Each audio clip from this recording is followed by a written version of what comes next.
இதோட மைனஸ் ஏன்னா வந்து கோர்ட்டில் இருக்கனால நம்ம அதுக்கு மேலே வந்து எந்த டாக்குமெண்ட்ஸ் கேட்டாலுமே வந்து ஒலிம்பியா இஸ் நாட் கிவிங்.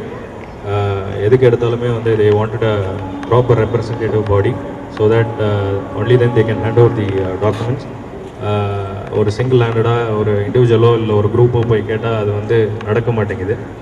மைனஸ்ன்னு பார்த்தீங்கன்னா every one must be knowing drainage water கனெக்ஷனோ இல்லை வந்து நம்மளுக்கு ஒரு நல்ல வாட்டர் ஃபெசிலிட்டியோ இல்லை. அது இல்லாமல் நம்ம லோக்கல் முனிசிபல் பாடியில் வந்து கிடைக்க வேண்டிய இஷ்யூஸ் எல்லாமே வந்து ஐ மீன் பெனிஃபிட்ஸ் எல்லாமே வந்து நம்மகிட்டேருந்து கொடுக்கப்படாமல் இருக்குது. ஒரு பெரிய மைனஸ் பாயிண்ட் ஈவன் லாஸ்ட் மீட்டிங்கில் கூட வந்தது. ஒரு லோனுக்கு கூட நம்மளால் வந்து அப்ளை பண்ண முடியல because property tax was missing. I mean நம்மளால் பே பண்ண முடியாததுனால அதுவே வந்து ரெஸ்ட்ரிக்டடாக இருக்குது. ஸோ இந்த மாதிரி இஷ்யூஸ்லாம் இருக்கனால ஒலிம்பியா கிட்ட நம்ம ரெக்வஸ்ட் பண்ணி கேட்டாலும் there is no time frame for when this issue will get resolved or completed.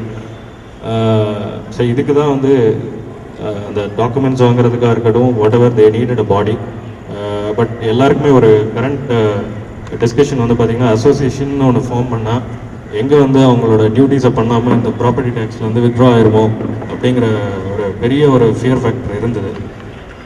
நாங்கள் என்ன பண்ணோன்னா ஒரு லீகல் டீம் கிட்ட ஒரு வெரிஃபை பண்ணோம்.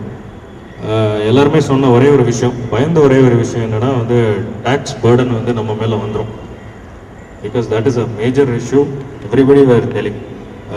லீகல் ஃபார்ம்க்கு நான் கன்ஃபார்ம் பண்ணும்போது ஆஸ் பர் ஆர் அக்ரிமெண்ட் என்ன போட்டிருந்தாங்கன்னா they have indemnified the tax liabilities which will arise in the future அப்படிங்கிற ஒரு லைன் இருக்குது. this I have confirmed but I need everybody to individually confirm. நான் சொன்னதை வச்சு நீங்கள் இது பண்ண வேணாம், but everybody has to confirm with their own legal team and arrive at a solution. அப்படிங்கும்போது இந்த டேக்ஸ் பேர்டன் நம்ம மேலே பாஸ் ஆகாது. பட் அதுக்காண்டி நம்ம அதை அப்படியே விட முடியாது. ஏன்னா வந்து எவ்வளோ நாள் நம்மளால் வந்து ப்ராப்பர்ட்டி டேக்ஸ் வரும் சொல்லி வெயிட் பண்ணுறது. There should be a time frame. நம்ம லைஃப் லாங் வந்து வெயிட் பண்ணணுங்கிற அவசியம் இல்லை. ஸோ அப்போ தான் நம்மளுக்கான பேசிக் கம்யூனிட்டிஸ் கிடைக்கிறதுக்கு எல்லா வாய்ப்புகளும் இருக்குது.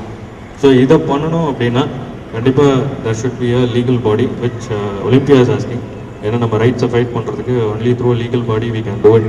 ஸோ என்னோட ரெக்வஸ்ட் இல்லை ஒரு டிமாண்ட் ஒரு கோரிக்கை என்னென்னா at least we should form a legal body so that we can fight with Olympia to get our rights.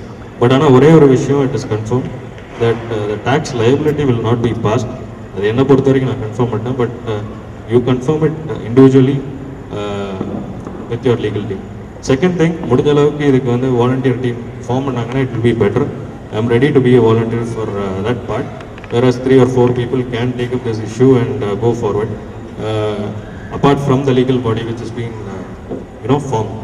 So இது வந்து என்னோட ஒரு ரெக்வஸ்ட்டாக இருக்குது. With this, I'll conclude this and probably we'll talk about it later.